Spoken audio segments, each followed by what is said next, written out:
उन्होंने कहा कि यदि मैं अपने समाज को इस वर्ण व्यवस्था भरी जिंदगी से, इस नरक की जिंदगी से अगर मैं अपने समाज को आजाद नहीं करा पाया तो मैं खुदकुशी कर लूंगा, यानी कि अपने आप को गोली मार लूंगा।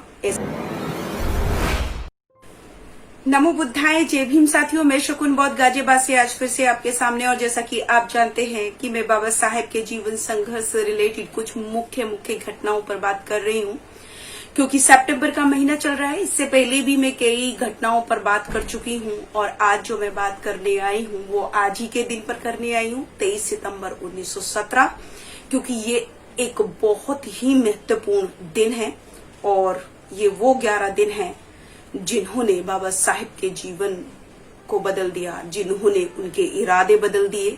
ये वो 11 दिन की कहानी। तो आज मैं इसी घटना पर आपसे बात करूंगी, और यदि आप चाहते हैं कि ये जानकारी आपको पता चले और लोगों को भी पता चले तो आप इसको आखिर तक देखें और शेयर भी करें।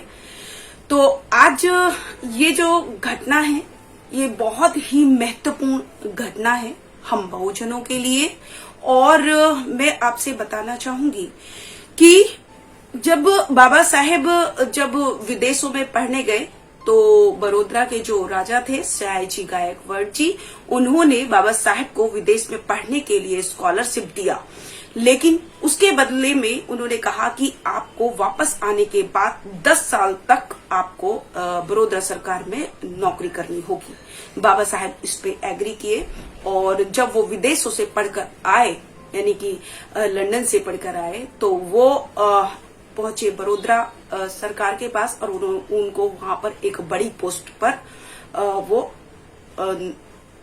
पोस्ट पर वो तैनात हुए, तो सैन्य पद पर। तो जब वो वहां पर नौकरी कर रहे थे तो उनके साथ इतना छुआछूत हुआ, इतना छुआछूत कि इतना अपमान उनको सहना पड़ा। वहां का जो चपरासी था वो भी बाबा साहेब को फेंक कर फाइल देता था, और बाबा साहेब जब उसको कहते थे कि तुझे पता है कि मैं तुझे नौकरी से भी निकाल सकता हूं इसके लिए, तो कहता था कि आप बेशक मुझे नौकरी से निकाल दीजिए, लेकिन मैं धर्म से समझौता नहीं कर सकता। और वो यही कहता था कि आप भले ही पढ़ लिख गए हो, लेकिन आप हो अभी भी अछूत, अभी भी आप नीच ही हो। तो ऐसा वो बाबा साहेब को कहता था। बाबा साहेब को वहां रहने तक के लिए किसी ने जगह नहीं दी। उनकी कास्ट, उनकी जाति उनके सामने आती रही, और जब ये बात उन्होंने बड़ौदा के महाराज सयाजी गायकवाड़ जी के सामने कही, तो उन्होंने भी ये कहा कि मैं इससे ज्यादा आपके लिए और कुछ नहीं कर सकता, बस मैं ये कर सकता हूं कि आपको उस शर्त से, जो मैंने शर्त रखी थी आपको 10 साल के लिए, उस शर्त से मैं आपको मुक्त कर सकता हूं। तो उन्होंने बाबा साहेब से कहा कि इससे ज्यादा और मैं आपके लिए कुछ नहीं कर पाऊंगा। बाबा साहेब बहुत ही, ये घटना बाबा साहेब के जीवन में सबसे आहत करने वाली घटना थी, क्योंकि बाबा साहेब समझ नहीं पा रहे थे कि मैं इतना सूटेड बूटेड होते हुए, इतना पढ़ा लिखा होने के बावजूद, इतने बड़े पोस्ट पर होने के बावजूद मेरे साथ इतना छुआछूत हो रहा है, तो मेरे समाज के साथ क्या क्या होगा। तो जब वो उन्होंने वहां से नौकरी छोड़ने का फैसला कर लिया, वो वापस मुंबई लौटने वाले थे, लेकिन उनकी ट्रेन लेट होने के वजह से उनको वहां इंतजार करना पड़ा। 4 घंटे उनकी ट्रेन लेट थी, और बाबा साहेब एक बरगद के पेड़ के नीचे वहां बैठे, और वो वहां बैठकर इतना मतलब रोने लगे, फूट फूट कर रोने लगे। उनको वो जो अपमान था, जो 11 दिन उन्होंने यहाँ पर वो अपमान सहा, वो 11 दिन को भुला नहीं पा रहे थे, और वो बहुत ज्यादा रो रहे थे। रोते रोते वो अपने आप से उन्होंने ये कहा कि अगर मेरे साथ इतना भेदभाव, इतना छुआछूत हो रहा है, तो जो मेरा समाज जो अनपढ़ है, जो अभी जिसके पास पहनने के लिए कपड़े नहीं, खाने के लिए रोटी नहीं, उसके साथ क्या क्या होता होगा। बाबा साहेब ने एक वहीं बैठे रोते रोते एक संकल्प लिया। उसको छोटा मोटा संकल्प नहीं था, वो बहुत ही महान महामानव के द्वारा लिया गया महान ही संकल्प था।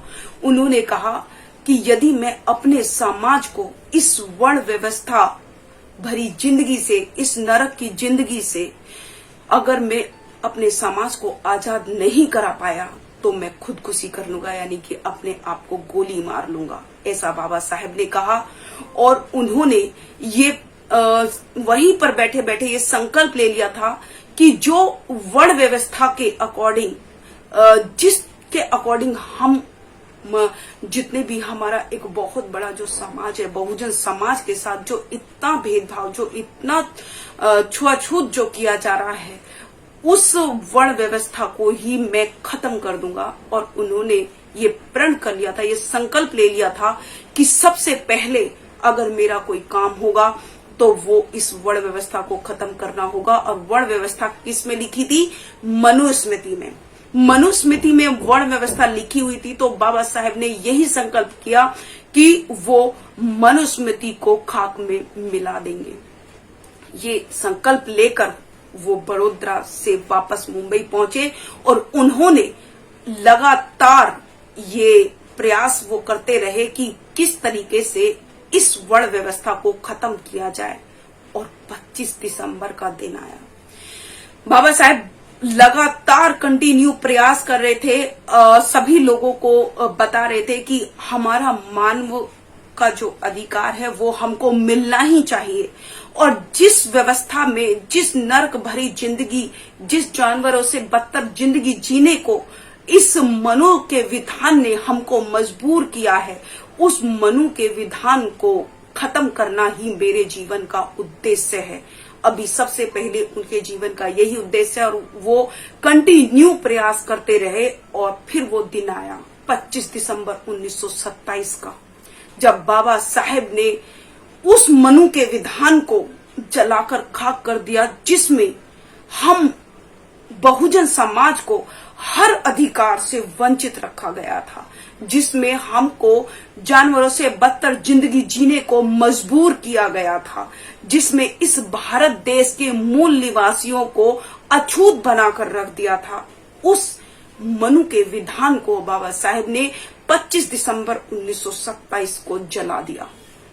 बाबा साहेब ने ये ऐसा उनका प्रयास था, ये ऐसा, क्योंकि देखिए कोई भी अभी तक जितने भी महापुरुष जन्मे या जितने भी जो हमारे समाज सुधारक जो आए, उन्होंने व्यवस्था को खत्म तो किया, लेकिन एक गंदी व्यवस्था को खत्म करके एक अच्छी व्यवस्था को देना, यानी कि अगर उन्होंने, बाबा साहेब ने एक मनु के गंदे काले कानून को अगर उन्होंने जलाया, तो उन्होंने भारत को समता, समानता, बंधुत्वता वाला एक संविधान भी दिया।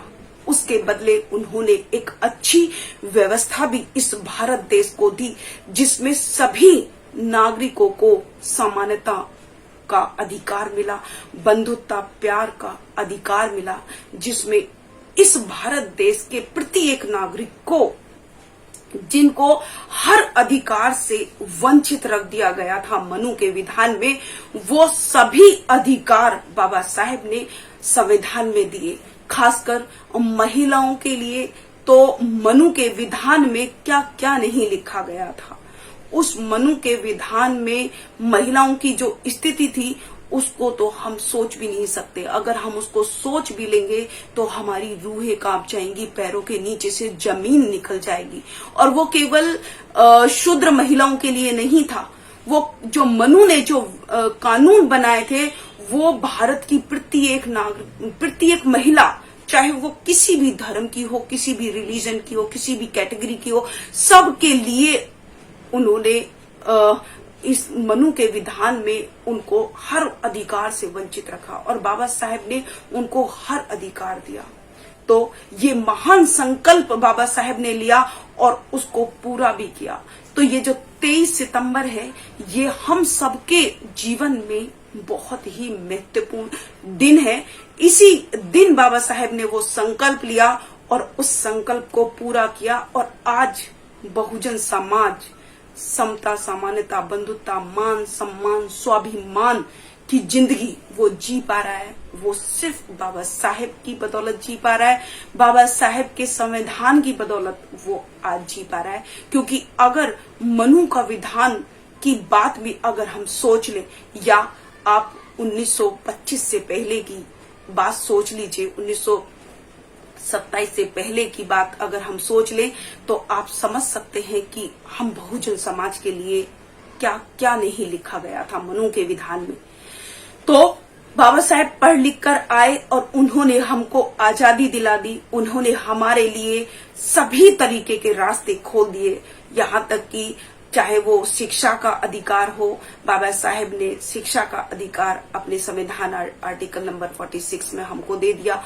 और जो मनु के विधान में जो लिखा था, और इस तरह के जितने भी ये हिंदू धर्म शास्त्र हैं जिसमें भेदभाव छुआछूत जो लिखा था, वो बाबा साहेब ने अपने संविधान के आर्टिकल नंबर 13 में उन सभी हिंदू धर्म शास्त्रों को शून्य कर दिया, जिनके बदौलत सभी भारत के मूल निवासियों के साथ जो भेदभाव का जो बर्ताव किया जाता था, जिन ग्रंथों के अकॉर्डिंग एक बहुत बड़े तबके को एक बहुत नरक वाली जिंदगी जीने के लिए मजबूर कर दिया गया था, उन्हीं सभी ग्रंथों को बाबा साहेब के संविधान आर्टिकल नंबर 13 में शून्य कर दिया गया। और सबसे बड़ा अधिकार जो शिक्षा का जो अधिकार है, वो बाबा साहेब ने अपने आर्टिकल नंबर 46 में हमको दे दिया, जिसकी बदौलत आज हम IAS है, डॉक्टर है, PCS है, CM है, PM है, सब कुछ है उसी शिक्षा की बदौलत,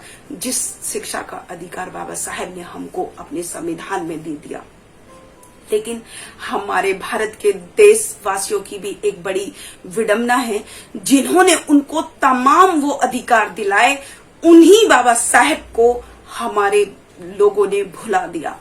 उन बाबा साहेब को भूल गए जिनकी बदौलत वो आज मान सम्मान स्वाभिमान की जिंदगी जी पा रहे हैं, जिनकी बदौलत वो आज महलों में बंगलों में रह रहे हैं, जिनकी बदौलत वो आज गाड़ियों में घूम रहे हैं, उन्हीं बाबा साहेब को भूल गए। तो ऐसे लोगों को क्या कहेंगे, ये आप खुद ही समझ लीजिए। क्योंकि बाबा साहेब से बड़ा आज तक इस दुनिया में हमारा कोई हितैषी नहीं है, उनसे बड़ा कोई हमारा जिसने हमको सब कुछ दिला दिया, उनसे बड़ा कोई देने वाला इस दुनिया में कोई और नहीं है। क्योंकि 33 करोड़ देवी देवताओं को तो हम सिर्फ दे ही दे रहे हैं, उनसे हमको मिल कुछ भी नहीं रहा। और बाबा साहेब ने तो हमसे कुछ भी नहीं लिया और हमको सब कुछ दे दिया, और उन्हीं को हम भूल गए। तो ये 23 सितंबर का जो दिन है, ये बहुत ही महत्वपूर्ण है, क्योंकि इसी दिन एक महान संकल्प लिया गया और उसी के अकॉर्डिंग बाबा साहेब लगातार बहुजनों को एक एक करके सारे अधिकार दिलाते चले गए। और उनके 39 साल के संघर्ष ने उनका हर दिन का, यानी कि 1917 से शुरू हुआ उनका संघर्ष 1956 में खत्म हुआ, 1956 में खत्म हुआ। और लगभग 39 साल का जो जीवन संघर्ष है बाबा साहेब का हर दिन का, और बाबा साहेब ने इतने हजारों सालों की व्यवस्था को अपने इन्हीं 39 साल में बदल कर ऐसे से ऐसे कर दिया। तो ये बाबा साहेब का कर्म है, एक अकेले इंसान जिन्होंने भारत के मूल निवासियों को, बहुजन समाज को, जिन्होंने बाबा साहेब ने जो बहुजन समाज को इतने तमाम वो अधिकार दे दिए जिनसे उनको वंचित रखा गया था। तो ऐसे महामानव को हम कैसे भूल सकते हैं, और जो कोई भूल जाएगा उससे बड़ा कोई नमक हराम नहीं होगा। तो ये बाबा साहेब का जीवन संघर्ष की ये एक घटना थी। और कल का दिन भी बहुत महत्वपूर्ण है, 24 सितंबर। इसके बारे में मैं कल आपसे फिर से आपके सामने आऊंगी। तब तक के लिए अपनी वाणी को विराम देती हूँ। आप सभी को मेरा गर्व से नमो बुद्धाय, जय भीम, जय भारत, जय संविधान। सब्सक्राइब करें आपके अपने चैनल समता आवाज टीवी को, बेल आइकन दबाना ना भूलें सबसे पहले हमारी वीडियो देखने के लिए।